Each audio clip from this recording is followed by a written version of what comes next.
Hey everyone, welcome to the channel. Today we're just going to keep aiming to cover as many signs and placements for Monday as possible that Spirit wants for these generals, okay? These astrogalamancies. This will be for your sun, moon, rising.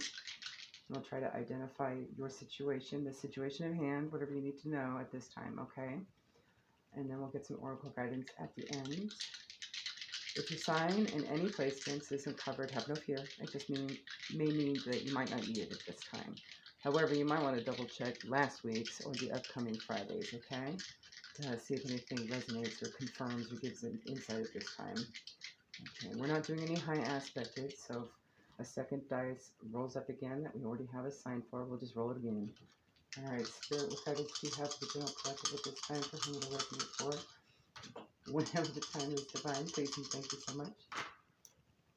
Alright, we have Virgo. We have Cancer. We have Aries. We have another high aspect here. Let me roll again. And we have Libra. All right. Okay, so let's get a couple tiles. We'll get 6 tiles for any words, names, initials, etc. If you see any that I don't speak out, go ahead and mention it down below in the comments for others. Or if you think it might help. Okay, that's good. We have G. We have Y. We have V. We have A. We have A again. So maybe double vowels or a lot of vowels are important in it. We have C. Immediately I'm saying Gacy, like John Wayne Gacy. All right. Who's the clown? Who's the dangerous clown? That could just be ominous. That could also just mean Gacy. Let's see what else I see here.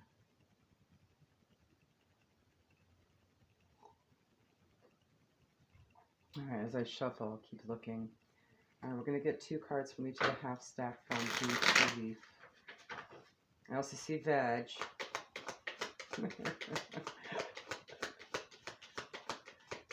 And vac as in vacuum.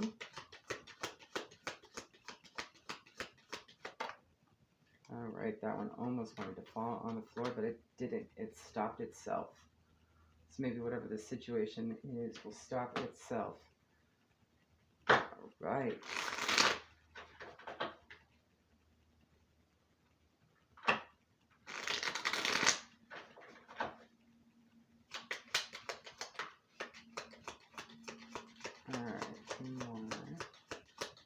Thank you, Spirit. We'll go ahead and pull from the past life oracle as well. Just get that rolling. And signs and sinks, numerology, and the Lenormands as identifiers. Just get one from past life, Spirit. Thank you. Let's get numerology. This could also be timing, Spirit, as well as identifier and overall energy. Thank you. Sign and sinks, please. Alright, that one landed on my knee. Almost wanted to go off the table there. Again, easy catches. So I think it's got more, bark than bite, right? Whatever energy is here, whatever person's causing some issues, we'll see. More bark than bite. Could be dealing with just an immature energy too. Like a child, like an actual child, right? Got some 2-year-old energy here, that's for sure. Terrible 2s. All right. So for your tea leaf, you have chain of events that will affect your life. Flag, do not be tempted to lower your standards. So stay consistent. Dog, protection from a powerful friend. So that immature energy, that energy that wants to jump off the table onto the floor but get caught. Could be this powerful friend, right, that you have protection from. Dogs could be also significant at this time. X, forces working against you. The dog could also be the Chinese zodiac as well. So whichever year of the dog, I don't know offhand what the years are. From the past life oracle, you have knighthood. So here's your do not back down, okay? Do not be tempted to lower your standards, and you've got protection and forces working against you to protect against, okay? Now this could be their energy as well, like they feel like they got to come in all gangbusters. And it's probably not necessary. So we'll look into this situation. You do have luck on your side though, okay? Moon in Sagittarius, you could be dealing with someone who has a moon, sun, or rising sign in Sagittarius. Okay. All right. Sign and sync deck. You have the blue color or light blue color in any of these categories: peace, creativity, truth, communication, clarity, spiritual connection, justice, change, family union, emotional healing, and inspiration. So this could be within family. This might be something that could assist with the balancing of some situation in a family. But you do have a friend here. Maybe they're dealing with that situation as well. So we'll see. This could be their energy that you'll be around. You do have the Nine of Wands here. This is Wounded Warrior energy. Blah, blah, blah, blah. So you will have to stand your ground. That's your knighthood right there. And do not be tempted to lower your standards, right? There are some forces here that are just getting in the middle of something. Number 26, however, the park foretells a new love when very near, or if distant, false friends, okay? So it could be going either way for your situation. For some of you, it may be a false friend who's just trying to come in and cause trouble in a group setting with you, okay? It could also just be some new situation coming in and there's a friend in the mix that doesn't like it, right? It could be something along those lines. So let's get a few from Kipper here, our OG deck by Alexander Muswick. All right, Spirit, tell us more about the situation, please.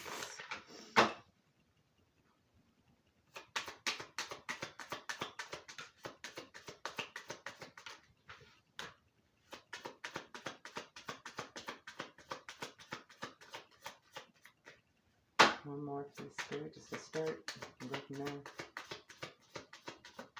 All right, thank you. Ooh, this seems to be all about money. All right. So, first card out, number 27, breaks down to a 9. You have unexpected money. Perhaps the force working against you has something to do with that. So we'll keep looking into it. Second card, number 26, 8, big luck. This is Goddess Fortuna. So this could also signify both huge money, luck, as well as just good karma, right? All right. I'm trying to get that focus for you. And the last card, number 11, a lot of money. All right. So perhaps something, you know, where there's more money, more problems, right? Maybe you're going to kind of have a come up, and this is what's going to attract your powerful friend here, right? In this situation. That's probably what makes them, you know, a false friend, okay? If that's the scenario. Now, it could also be that, you know, maybe they had a come up, and you've got some family members, right? So just think of, place the energy where it fits, all right, guys? Don't make it fit. And we're going to get some more on this situation, Spirit, please, thank you. Let's do a better shuffle than that. Tell us about this forces, Spirit.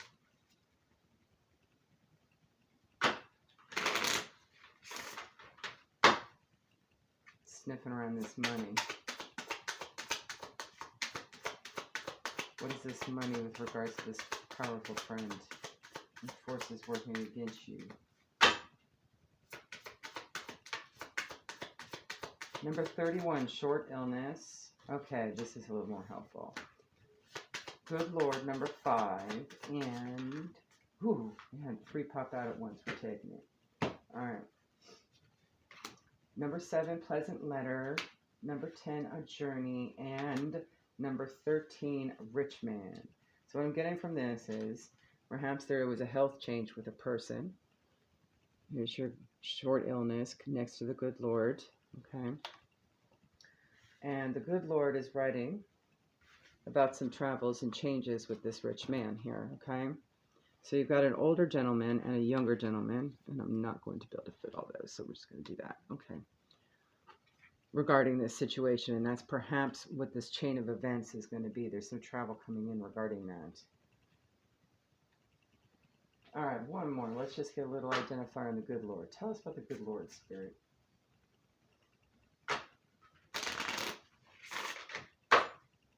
Since we got 2 people on deck here.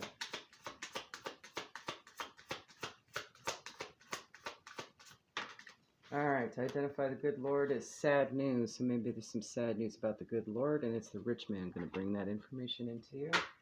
And rich man, please. 1 to identify rich man. Just overall vibe, Spirit.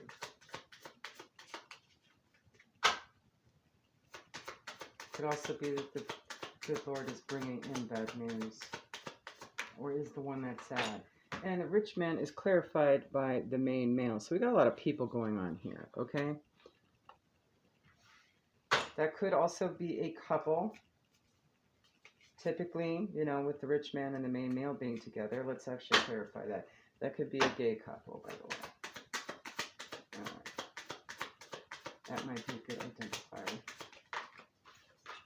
identifier. And it is. Success in love, number 15, breaks down to a 6. Okay. So this is very specific. This might not be everyone's story, or many people. This might only be one person's story. That one part of it is, okay? Now, it could also just be these 2 people are options for another, you know, with regards to romantic partnerships. All right. So let's go ahead and do a little bit more clarifier. What are the forces? Money's involved, love's involved. There's some health issues as well, but what are the forces? What's the actual threat, Spirit?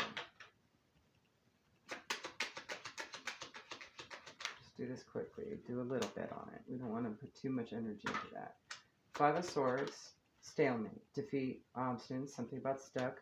Oh, it seems like a cycle that had been stuck is now ending. We have the World. There's some sort of arrival, attainment.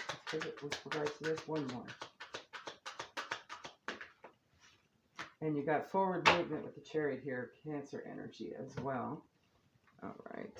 So that's your forces. Okay.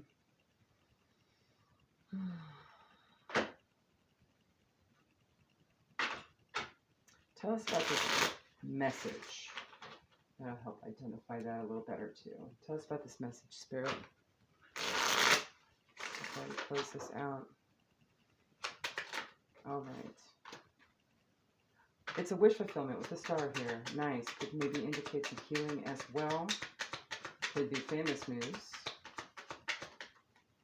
Let's see. You know, like the news. Okay. 7 of Swords.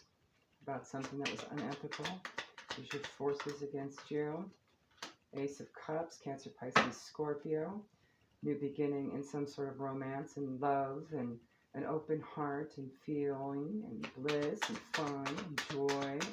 So maybe there have been some lies in that situation.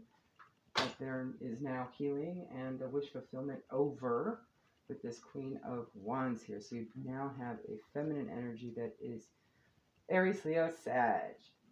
So perhaps there was another woman or another person or, you know, a karmic, okay, if you will. I don't take this deck in reverse, so it could be any one of those situations. It can also just be a very warm, passionate person, right, that wanted to start something new but did so in an unethical manner.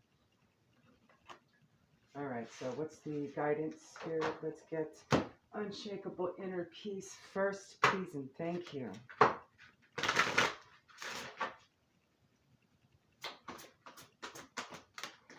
All right, you have card number 28. Breaks down to a 10. 10s are endings. I'm going to stick this over here for you. Don't run from the darkness. Embrace your shadow side. What aspect have you been afraid to look at or address? And perhaps this whole scenario might expose a few things. It might be triggering. And I know a lot of people don't like to hear this, but triggers are actually a blessing in disguise, right? They expose those wounds that you get to heal. When you heal your wounds, you level up, you raise your vibration, right? You get stronger so that other triggers don't affect you as much. You sort of clean out the subconscious bats in the belfry, so to speak, one at a time, right? So face these, perhaps this is a situation where you're going to be facing shadows of sorts. All right, Spirit. Let's get some guidance from the Foxfire, the Kitsune Oracle by Lucy Cavendish, please. So that we get to integrate this deck now. Been trying to learn it better. A little more complicated deck, but I love it. It's beautiful. All right. You have card number 16, which breaks down to a 7, Time to Restore. And this is essentially just the Hermit card of this deck. It's all an indication that when you need to, take some time to relax, rest, ground, do what you got to do through this whole scenario, okay? This whole situation. If you need to stop and take a breather, you're more than welcome to do that. You are absolutely allowed to do that.